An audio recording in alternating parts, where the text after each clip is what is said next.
एक समय की बात है जब शहर से थोड़ी दूर में एक मंदिर बनाया जा रहा था। उस मंदिर के निर्माण में लकड़ियों का इस्तेमाल किया जा रहा था। लकड़ियों के काम के लिए शहर से कुछ मजदूर आए हुए थे। एक दिन मजदूर लकड़ी चीर रहे थे। सारे मजदूर रोज दोपहर का खाना खाने के लिए शहर जाया करते थे। उस दौरान 1 घंटे तक वहां कोई भी नहीं रहता था।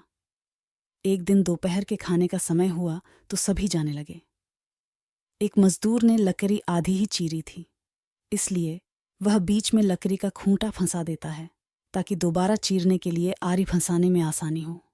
उनके जाने के कुछ समय बाद बंदरों का एक समूह वहां आ जाता है। उस समूह में एक शरारती बंदर था जो वहां पड़ी चीजों को उल्टा पुल्टा करने लगा। बंदरों के सरदार ने सभी को वहां रखी चीजों को छेड़ने से मना किया। कुछ समय बाद सारे बंदर पैरों की तरफ वापस जाने लगे तो वह शरारती बंदर सबसे बचकर पीछे रह जाता है और ऊधम मचाने लगता है। शरारत करते करते उसकी नज़र उस अधचिरे लकड़ी पर पड़ी डहती है जिस पर मजदूर ने लकड़ी का खूंटा लगाया था।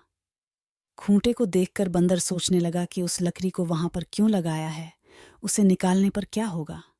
फिर वह उस खूंटे को बाहर निकालने के लिए खींचने लगता है। बंदर के अधिक जोर लगाने पर वह खूंटा हिलने और खिसकने लगता है, जिसे देखकर बंदर खुश होता है और जोर लगाकर उस खूंटे को सरकाने लगता है।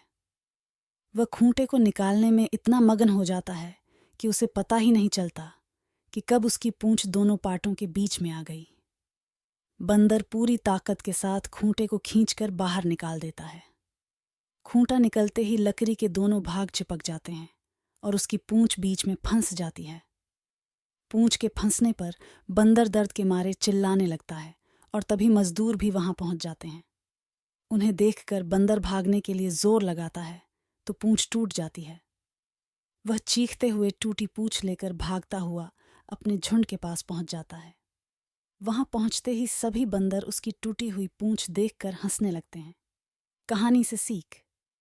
इस कहानी से हमें यह सीख मिलती है कि हमें न तो दूसरों की चीज़ों के साथ छेड़छाड़ करनी चाहिए और न ही उनके काम में दखलंदाजी करनी चाहिए। ऐसा करने से हमें ही नुकसान होता है।